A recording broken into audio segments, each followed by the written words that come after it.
Hi everyone, my name is Bo Tarinan and you're with BuddhismBits.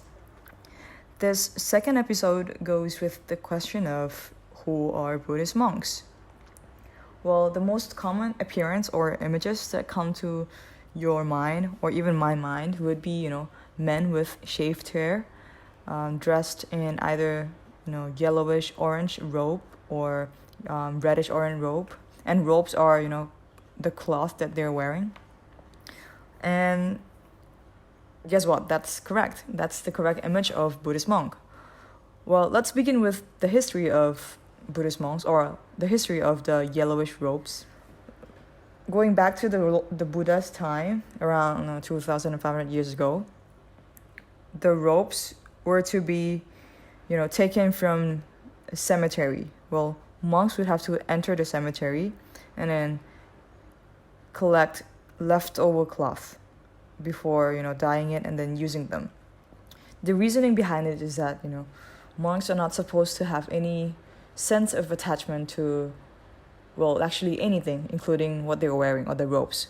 So the technical term is no defilements, no feeling of anger, feeling of love, and all that, and I'll get into that in later chapters.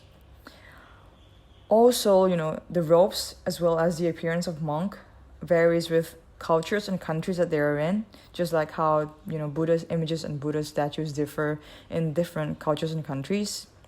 But one thing that hold them common is that they would have to hold a set of sort of like code of conduct, and we call that precepts.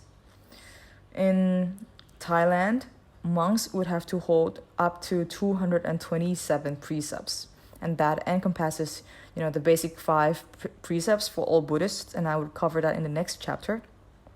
It also covers the eating etiquette and many more. The objective of monks holding these precepts are first, so that they appear, or they appear respectable for lay people like us. And more importantly, like the ultimate goal of all this is so that they have a pure body, pure speech, and finally pure mind. Next is their routines, like what do they do on a daily basis. One of the most let's say prominent activity of Buddhist monks, especially in Thailand, we call that morning alms offering. It is when they walk around on the street in a very early morning up till around 8 or 9 a.m. and with them they would carry a dark bowl with them, so that lay people like us could offer them food or drinks, and that is how they have their meals. That is the most prominent, and for some that's the only activity that they know that Buddhist monks do. Well, apart from that, what they do is they would study the Dharma, or we call that the teaching of the Buddha. They would meditate, and depending upon their roles in the temple, either they focus on meditation or on propagation of the teachings of the Lord Buddha or Buddhism. That's why their routines differ. But what they have to do for every monk would have to go for morning chanting, evening chanting, and practice their own meditation. Well, one thing that may be new for all of you is that being a monk is not permanent. Well, there is like a summer ordination program for monk, or even novice ordination. Novice refers to those who look exactly like monks but are less than 20 years old, and they hold only 10 precepts instead of 227.